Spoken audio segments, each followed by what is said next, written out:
Savez-vous ce qui arrive quand on désobéit à sa maman et qu'on ouvre la porte à des inconnus? C'est ce que les septembre petits chevreaux sont sur le point de découvrir de la manière la plus terrifiante qui soit. Il était une fois, dans une jolie petite maisonnette au cœur de la forêt, une maman chèvre qui vivait avec ses septembre adorables chevreaux.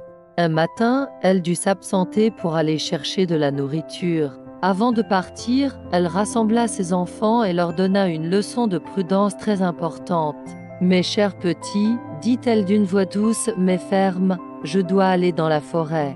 Pendant mon absence, soyez très sages et surtout, n'ouvrez la porte à personne. Le loup rôde et il est très malin. Il essaiera de vous tromper. » Les chevreaux écoutèrent attentivement les conseils de maman chèvre. Elle leur expliqua comment reconnaître le loup. Il a une grosse voix rauque et de vilaines pattes noires. Promettez-moi d'être prudent. Mais vous vous doutez bien que cette histoire ne sera pas qu'une simple leçon de prudence, elle montrera comment même le plus rusé des prédateurs peut être déjoué par l'amour d'une mère.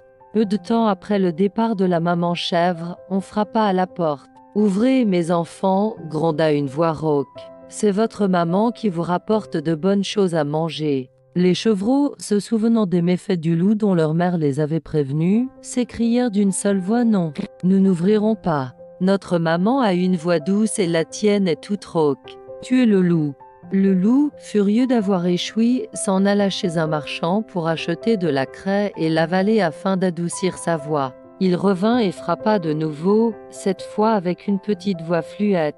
Mais en passant sa patte sous la porte, les chevreaux virent sa fourrure noire et crièrent « Non, tu n'es pas notre maman. Elle a les pattes toutes blanches. » Le loup s'enfuit à nouveau, cette fois chez le boulanger, le menaça et se fit couvrir la pâte de farine blanche. Le loup était maintenant prêt, mais les chevreaux allaient-ils encore déjouer ses plans? Le loup, maintenant équipé d'une voix douce et d'une pâte blanche comme neige, frappa une troisième fois. « Ouvrez, mes chéris, c'est maman. » dit-il de sa voix mielleuse en montrant sa patte enfarinée sur le rebord de la fenêtre. Cette fois, les chevreaux furent trompés. Croyant leur mère revenue, ils déverrouillèrent la porte dans un élan de joie. Ce conte sur la désobéissance prit alors une tournure dramatique. Le loup bondit à l'intérieur. Terrifiés, les petits se cachèrent où ils purent, l'un sous la table, le deuxième dans le lit, le troisième dans le four, le quatrième dans la cuisine, le cinquième dans l'armoire, le sixième sous le lavoir. Mais le septième, le plus petit, se glissa dans la grande horloge du salon. Le loup, avide et cruel, les trouva un par un et les avala tout ronds, sans même mâcher.